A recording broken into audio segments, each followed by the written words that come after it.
তারাবির সালাতের রাকাত বিতর্ক এড়িয়ে চলুন। রাকাত নিয়ে বিতর্ক করবেন না। 8 রাকাত 20 রাকাত নিয়ে যে মারামারি এই দেশে, এটা শয়তানের ফন্দি। চিল্লায় বলেন, এটা কার ফন্দি?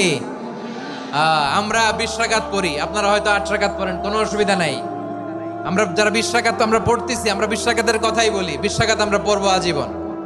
সৌদি আরবে মক্কা মদিনায় 20 রাকাত পড়ে, কোনো অসুবিধা নাই। অন্যান্য মসজিদগুলো 8 রাকাত পড়ে। এই নিয়ে এদের মধ্যে মারামারি আছে?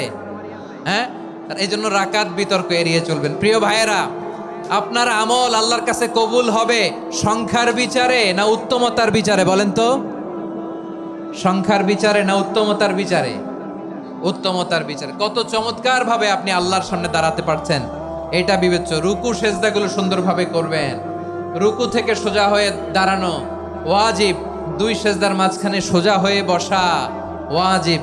এই তা'দীলুল আরকান বাদ দিলে হানাফি মাযহাব মতে সৌ সেজদা দিতে হবে। অন্য মাযহাব মতে নামাজই হবে না, আপনার নামাজই হবে না। এই জন্য ধীরস্থির ভাবে তারাবির সালাত যেন আমরা আদায় করি। পারা যাবে তো ইনশাআল্লাহ?